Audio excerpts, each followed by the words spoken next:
ഈ എല്ലാ പ്രത്യേകിച്ച് സിനിമാ നടീനടന്മാർ അവർ ജനിച്ചു വളർന്ന നാട്ടിൽ പോകുമ്പോൾ സ്ഥിരം പറയുന്ന ഡയലോഗാണ് ജനിച്ച നാട്ടിൽ വരുമ്പോൾ ഉള്ള സന്തോഷം. ഇതിന്റെ യഥാർത്ഥത്തിലുള്ള സന്തോഷം എന്താണെന്നറിയോ? ഞാനൊക്കെ പണ്ട് കോളേജിൽ ഒക്കെ പഠിക്കുന്ന സമയത്ത് ഈ പഴവങ്ങാടിയിൽ നിന്ന് കിഴക്കേക്കോട്ട വരെയുള്ള റോഡിലാണ് സ്ഥിരം പോലീസ് ചെക്കിങ്. അപ്പൊ ഞങ്ങളൊക്കെ ബൈക്കിൽ പോകുമ്പോൾ സ്പീഡിൽ പോയതിന് ഒരുപാട് പ്രാവശ്യം നിർത്തിച്ചിട്ടുണ്ട് ഇവിടെ. അപ്പൊ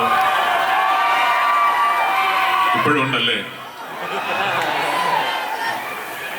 അപ്പൊ ആ വഴിയിൽ ഇതുപോലൊരു പൊതുചടങ്ങിൽ ഇത്രയും നാട്ടുകാരുടെ സന്തോഷത്തിന്റെ മുമ്പാകെ വന്ന് നിൽക്കാൻ സാധിച്ചതിൽ സത്യത്തിൽ ഒരു പ്രത്യേക സന്തോഷം തന്നെയുണ്ട്.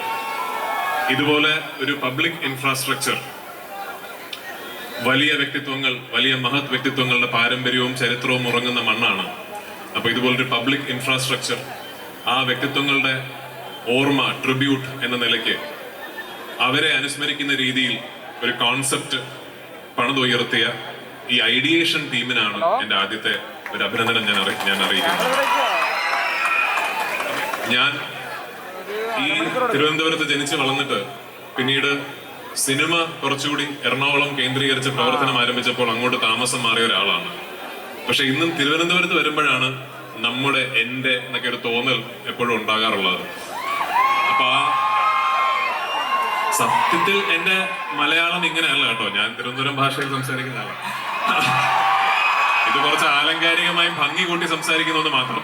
ഞാൻ ഇപ്പൊ അഭിനയിച്ചുകൊണ്ടിരിക്കുന്ന കാപ്പ എന്ന സിനിമയിൽ എന്റെ ഭാഷയിൽ ഞാൻ സംസാരിക്കുന്നുണ്ട്.